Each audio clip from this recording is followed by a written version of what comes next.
एक दिन की बात है कि रावण की बहन शूर्पणखा वो वहां भ्रमण करते हुए आई। पीछे जब सत्संग प्रारंभ हुआ था भगवान श्री राम के चरित्र का, तब आया था विश्रवा को कुबेर जी ने सेवा में 3 नवयुवतियां जो मायामयी और बहुत सुंदर थी, एक पुष्पोत्कटा और मालिनी और राका। पुष्पोत्कटा से रावण कुंभकर्ण, मालिनी से विभीषण और राका से ये शूर्पणखा और खर, इनका प्रादुर्भाव हुआ था।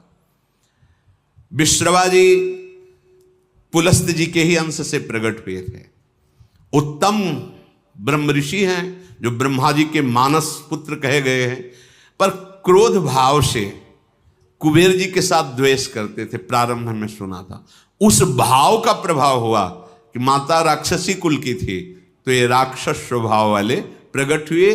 पर बड़ी विचित्र लीला, उनमें से विभीषण जी भगवान के परम भक्त, तो ये बहन ही हुई, पिता एक ही है और माता अलग अलग है। ये घूम रही थी, पता नहीं कौन सा सौभाग्य भगवान पर इसकी दृष्टि पड़ी और मोहित हो गई।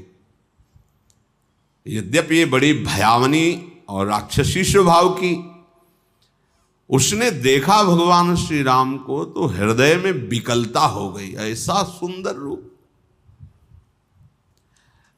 अपने को रोक नहीं पाई। प्रणाम है भैया, भगवान के रूप में कौन नहीं मोहित हो जाएगा, प्रणाम है, पर भाव कुछ दूसरा है इसका आंतरिक।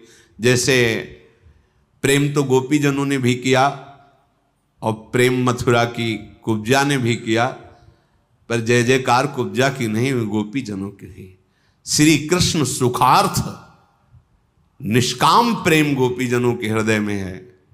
और थोड़ा तो इसलिए श्री शुकाचार्य जी ने तो उसके लिए दुर्भगा शब्द का भी प्रयोग किया है कुब्जा के लिए। गोपीजनों की चरण रज तो बड़े बड़े महापुरुष बंधन करते हैं। प्रभु के रूप को देखकर एक कामाशक्त हो गई, वैसे फिर भी प्रणाम करने लगा योग्य है। कोई ऐसा है ही नहीं, जब काम स्वयं काम से युक्त हो जाए प्रभु को देख के, कोटि काम के मन को मोहित करने वाले प्रभु का रूप है। पर कुछ भाव कुछ दूसरा है।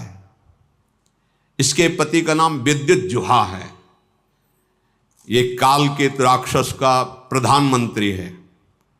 रावण ने जब आक्रमण किया तो विद्युज्जुहा ने, प्रधानमंत्री था, उसने कहा कि तुम्हारी जो ये इच्छा है कि संपूर्ण ऋषि मुनियों को नष्ट किया जाए और राक्षसी राज्य हो, इसमें हम सहयोग नहीं करेंगे। ये शूर्पणखा का पति था विद्युज्जुहा। उसकी कोई आज्ञा का उल्लंघन कर दे बर्दाश्त नहीं था, तो रावण ने ही मार डाला था उसी दिन। अब जब पति को भी मार डाला तो उसके आगे किसका बस क्या है। तो रही थी अपने भाई खर के समीप ही पंचवटी में, पर सोच रही थी कभी अवसर आए, ऐसा अवसर आएगा तो तेरा विनाश मेरे द्वारा ही होगा।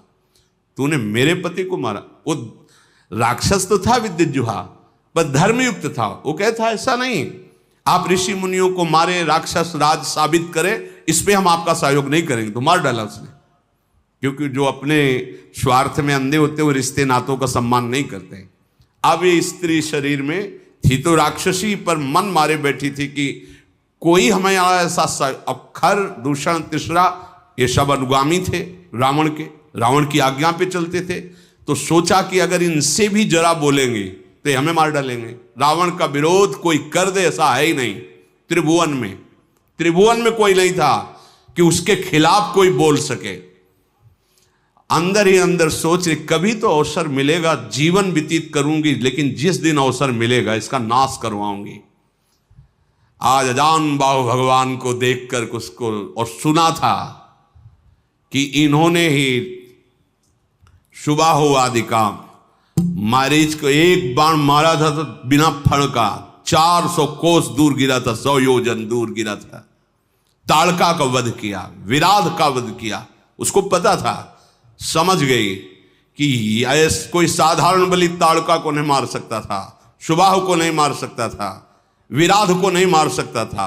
इसका मतलब है महाबली हैं, एक बार इनसे मिल के देखती हैं। तो प्रभु से कह रही तुम सम पुरुष, क्योंकि आपने भी निश्चय किया है निश्चरहीन मह करूं भुज उठाए प्रणकीन, और मेरा भी आंतरिक निश्चय है कि इसको बर्बाद करके छोड़ूंगी जिसने हमारे सुहाग को उजाड़ा है। पर बोल नहीं सकती थी। सुंदर रूप धारण किया और भगवान के सामने गई और मुस्कुरा कर बोली तुम सम पुरुष नमो सम नारी, यह संजोग विधि रचा बिचारी। आपके जैसा पुरुष नहीं, मेरी जैसी नारी नहीं, बड़ा सुंदर संजोग है, स्वीकार कर लो महाराज। मम अनुरूप पुरुष जग माही, देखूं खोजी लोक तिहु नाही, ताते अब लगी रहूं कुमारी, मनुमाना कछु तुम्हीं निहारी। मेरे लायक तो आप ही हो, तीनों लोक में कोई नहीं है मेरी जोड़ का कि रावण का विनाश का संकल्प कर सके। आपने भी किया है और मैंने भी किया है, बड़ी गूढ़ भाषा है। वैसे अब तक मैं कुमारी हूं, किसी का वरण नहीं किया, आप हमें स्वीकार कर लीजिए। तुमको देखकर मन मान गया है।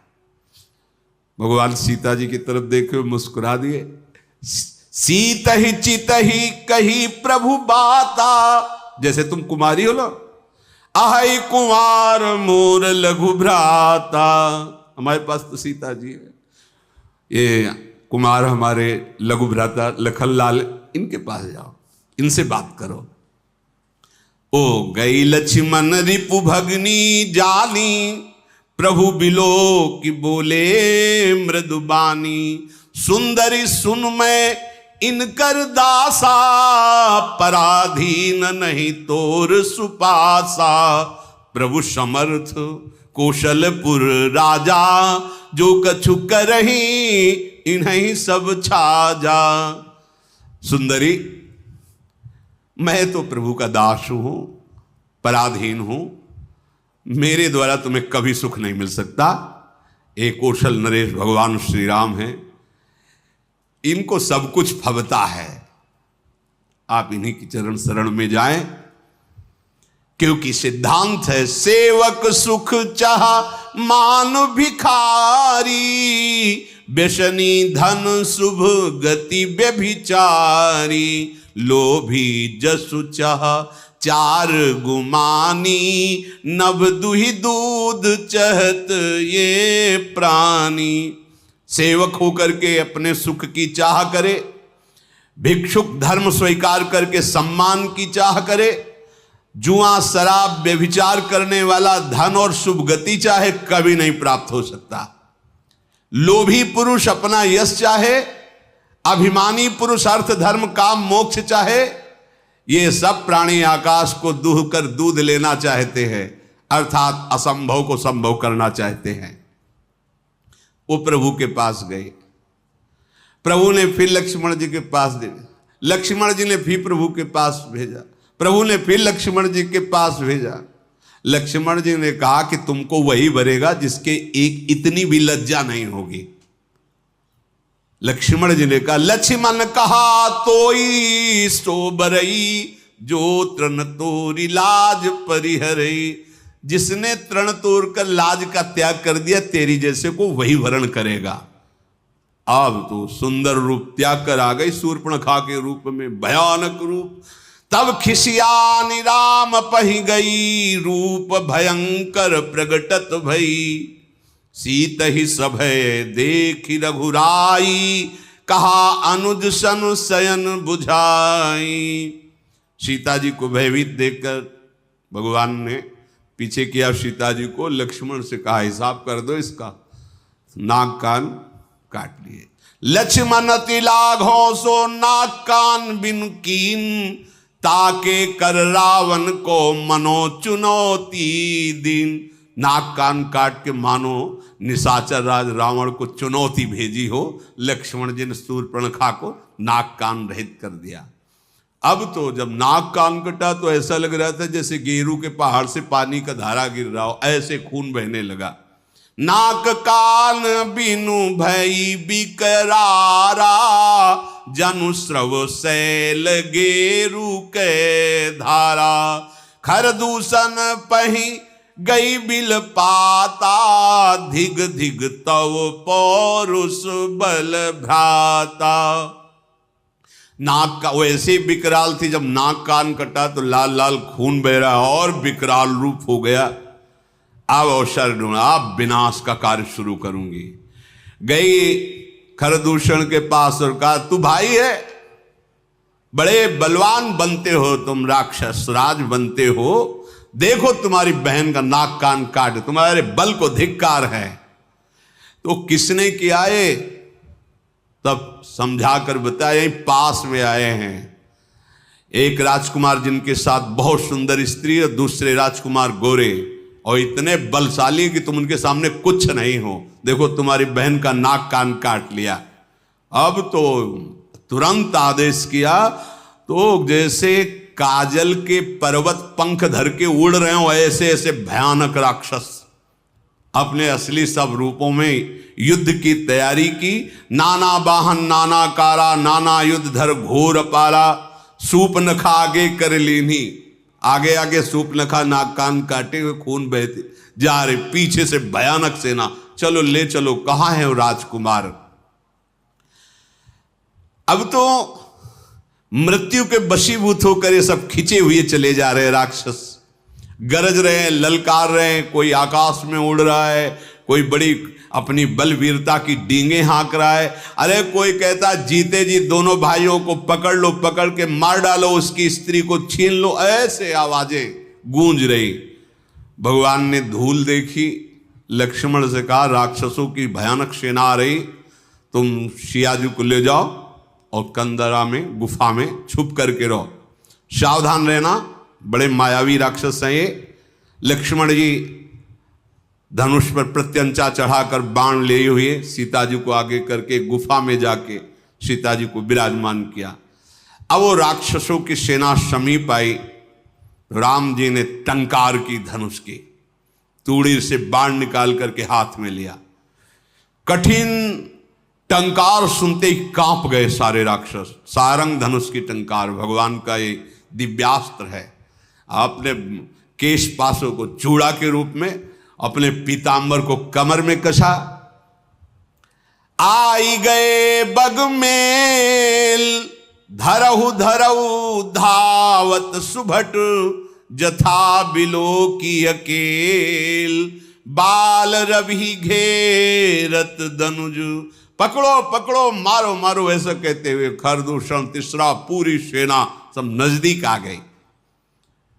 जैसे बाल सूर्य जब उदय होते हैं तो मंदेह नाम के दैत्य मानो घेर लिए हों, ऐसे भगवान को चारों तरफ से घेर लिया। भगवान ऐसे मंद मुस्कुराए सबकी तरफ दे। ये पहला बाण है। जी भी मुस्कुराए तो जो सब धनुष बाण और सब अस्त्र लिए थे ना, सबके नीचे हो गए, देखते रह गए। इतने सुंदर राक्षस हैं, मारने आए, देख रहे। खरदूषण ने देखा कि यहां तो मारने आए थे, यहां तो सब लूट रहे हैं। भगवान को जब देखा तो उसने कहा मंत्री से कि मेरी बात इनसे कहो। कोई ऐसा आज तक मैंने देखा नहीं जैसा इनको देखा है। नाग असुर सुर नर मुनि जेते, देखे जीते हते हम केते, पर हम भरी जन्म सुनो सब भाई, देखी नहीं है सुंदरताई। इतना सुंदर रूप तो हमने कहीं नहीं देखा। सुनो, यद्यपि इन्होंने हमारी बहन को कुरूप किया, पर इनको मारेंगे नहीं, बहुत सुंदर है। देखो ये बात, भगवान के रूप को देखकर घोर निशाचरों के हृदय में भी प्रेम का स्फुरण हो रहा है। यद्यपि भगिनी कीन कुरूपा, बधलायक नहीं पुरुष अनुपा। जाओ छाइन से कह दो अपनी पत्नी को जो छुपा के रखा है हमें दे दो, हमारा बदला हो जाएगा। तुमने हमारी बहन के नाक कान काटे, तुम अपनी पत्नी, और जाओ आराम से, निर्भय हो जाओ, तुम्हें कोई नहीं मारेगा, तुम बहुत सुंदर हो। मंत्री से कहा जाके कह दो। मेरा कथन जाके उनको सुनाओ। दूत ने जाके भगवान श्री राम जी से कहा तो भगवान मुस्कुरा करके बोले, देखो तुम जानते नहीं हो हम क्षत्रिय राजकुमार हैं, तुम्हारे जैसे पशुओं का वध करना हमारा शिकार खेलना होता है। हम क्षत्रिय मृगया बन करहीं, तुमसे खल मृग खोजत फिरहीं। तुम्हारे जैसे राक्षसों का वध करना हमारा स्वभाव है, और तुम जहां लड़ना चाहिए वहां हमें सलाह देने आए हो। अरे तुम जानते नहीं, तुम हमें बालक मत समझो, काल भी हमारे सामने खड़ा हो जाए तो हम उससे पराजित होने वाले नहीं हैं। दैत्य कुल का नाश करना और मुनियों की रक्षा करना यह मेरा संकल्प है। तुम्हें हम बालक दिखाई दे रहे हैं, लेकिन दुष्टों को दंड देने के लिए संग्राम में आज तक कभी पीठ दिखाया हो रघुवंशियों ने, ऐसा प्रमाण नहीं मिला। और उसी वंश का मैं हूं। जाओ अपने स्वामी से कह दो, रण में ये मित्रता और कपट और चतुराई की बातें नहीं करते, युद्ध करना चाहिए। अगर तुम्हारे में सामर्थ्य नहीं तो भाग जाओ यहां से, अगर सामर्थ्य है तो युद्ध करो, ये सलाहें मत भेजो। ये जो ही बात कही तो जल गया खरदूषण। हमने तो इस पर दया की, ऐसा कटु भाषण करता है, तुरंत इसको मार डालो। अब योद्धा बाण धनुष तोमर शक्ति बर्छी कृपाण परिक कटार फरसा ये सब लेके राक्षस दौड़ पड़े, बड़े भयानक। सावधान होई धाये जान सबल आराती, लागे बरसन राम पर अस्त्र शस्त्र बहुभांति। तिनके आयुध तिलसम करिकाटे रघुबीर, तानि सरासन श्रवण लगी पुनि छाड़े निज तीर। भगवान ने अपने दिव्यास्त्र के द्वारा जितने राक्षसों के अस्त्र थे सबको काट दिया, और बहुत खींच करके जोर से बाण का संधान करके, बाण ऐसे फुफकारते हुए अमोघ बाण भगवान के हैं। कोई ऐसा नहीं बच रहा आज जो सामने खड़ा हो सके। कुछ कटते जा रहे हैं कई कई जगह से। जब बड़े बड़े निशाचर देखते तो भागना शुरू किया सामने से। जब भाग रहे तो खरदूषण लौट करके आवाज दिया, अगर कोई आप पीठ दिखाकर भागा तो मैं उसे मारूंगा। युद्ध में अकेले हैं और इनसे सब पीठ दिखा के आज तक न जाने कितने वीरों को मार के खा गए, मुनियों को खा गए, ये भी मुनि वेश में। इनको तुम पीठ दिखा रहे हो। कुपित जान करके कि हमारा जब स्वामी ही कुपित, फिर लौट आए। प्रभु कितनी शीघ्र बाण चढ़ाते हैं, संधान करते हैं, किसी को पता भी नहीं चलता। किसी की छाती, किसी का सिर, किसी का भुजा, किसी का हाथ पैर कट कट करके गिरने लगे। पहाड़ के समान राक्षस, तो वहां रक्त की धारा बह रही है। हाहाकार मच गया। अब भगवान ने एक बाण ऐसा संधान किया कि सबको सामने वाला राम दिखाई दे रहा है। और वो पूरी भीड़ में राक्षसों की एक बाण सम्मोहन ऐसा कि सामने वाला राम, वो उसको काट रहा, उसको वो राम दिखाई दे रहे, वो उसको आप सही में राम राम कही तनु तजहि पावहि पद निर्वाण, करि उपाय रिपु मारे छन मह कृपा निधान। ये राम, वो ये राम। और कहा जा रहे हैं सब भगवान के धाम पहुंच रहे हैं, क्योंकि अंतिम में राम दर्शन और मुख से नाम, यही बड़े बड़े ऋषि जन मांगते, जो ऋषियों को भी नहीं मिलता। वो घोर राक्षसों को भगवान जब अवतार लेते हैं तब वो लाभ प्राप्त हो जाता है।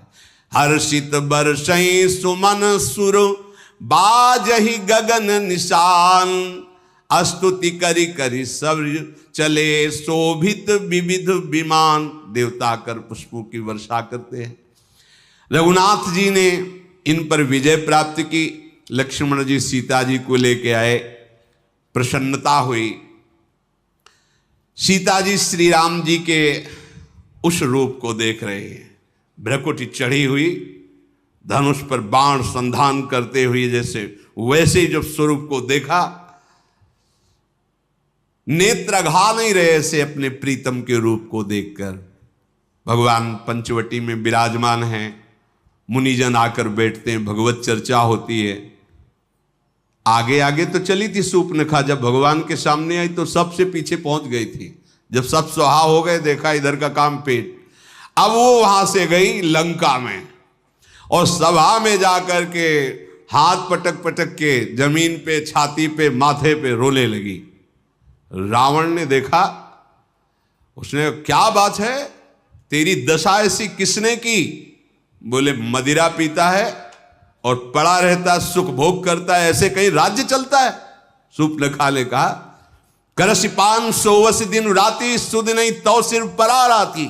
बहुत बड़ा दुश्मन आ गया है तुम्हारा, तुम राजनीति को जानते नहीं हो, केवल शराब पीते हो, मदिरा पीते हो और उन्मत्त होकर महल में बने रहते हो। जानते हो अगर विषयों का संग करे तो सन्यासी का नाश हो जाता है, अगर ठीक सलाह देने वाला मंत्री ना हो तो राजा का नाश हो जाता है, अगर मान प्रिय लगने लगे तो ज्ञान का नाश हो जाता है, मदिरा पीने का वाले का ऐश्वर्य और लज्जा का नाश हो जाता है, विवेक ना हो तो वैराग्य केवल नाटक रह जाता है। ऐसे ही यदि राजनीति सही ना हो तो राजा का नाश हो जाता है। मैं सही कहती हूं कि अब तुम्हारे नाश का अवसर आ गया है, बहुत बड़ा दुश्मन तुम्हारे समीप आ चुका है। दुश्मन को और आग को कभी छोटा नहीं समझना चाहिए। रावण, तू अपने अभिमान में है और सभा में तेरे जैसे भाई के होते हुए मेरी नाक कान काट ली गई, ऐसे चिल्ला चिल्ला के, तेरे जीते जी मेरी ऐसी दशा।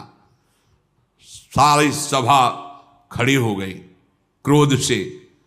शूर्पणखा बाह लंबी कर करके रावण से, तेरे जोश में चढ़ाए, अब तेरा विनाश होगा।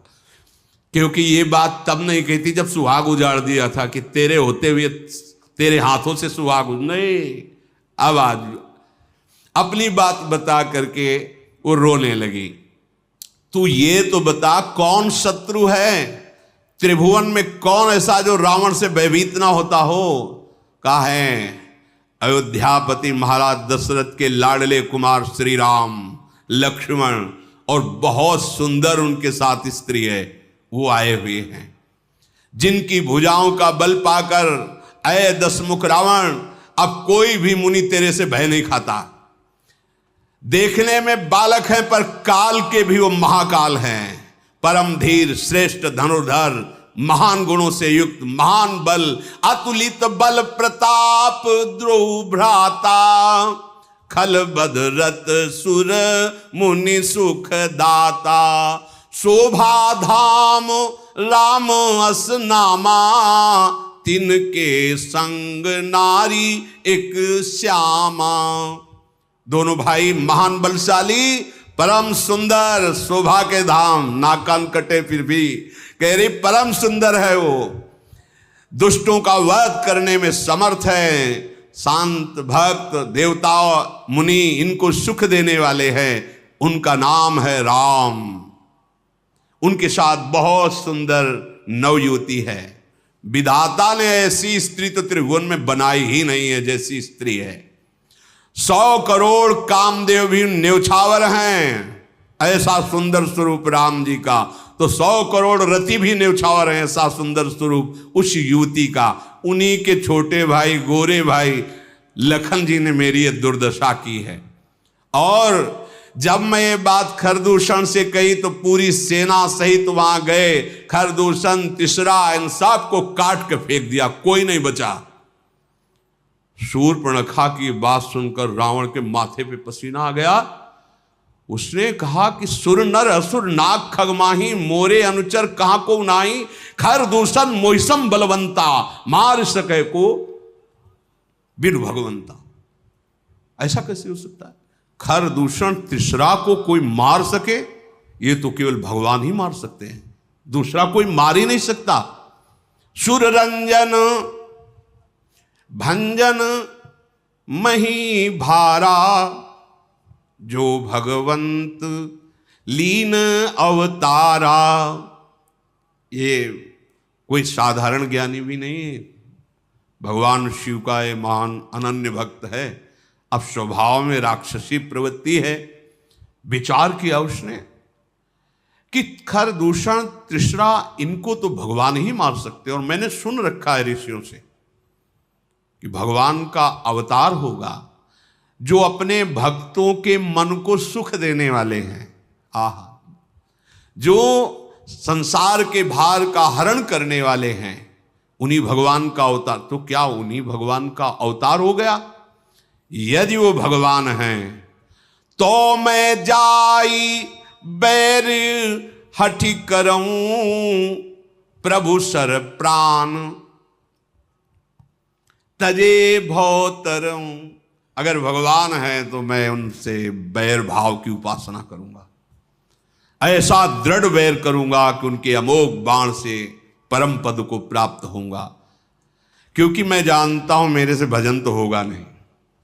हो ही भजन न तामस देहा मन क्रम बचन मंत्र दृढ़। मैं राक्षसी स्वभाव का हूं, मेरे से भजन नहीं होगा, पर मैं बैर करूंगा, पर दृढ़ बैर करूंगा। इनके सिवा किसी और का चिंतन न हो, ऐसी दुश्मनी इनसे ठानूंगा। भक्ति से तो भजन होने वाला नहीं इनसे, पर इनका मैं ऐसा चिंतन करूंगा बैर भाव से। अंतिम समय तक इसका निर्वाह किया रावण ने। कहां राम रन हतोपचारी। अगर कहीं राजकुमार हैं तो अभी मजा चखाता हूं, अगर कहीं भगवान हैं तो दृढ़ बैर करूंगा।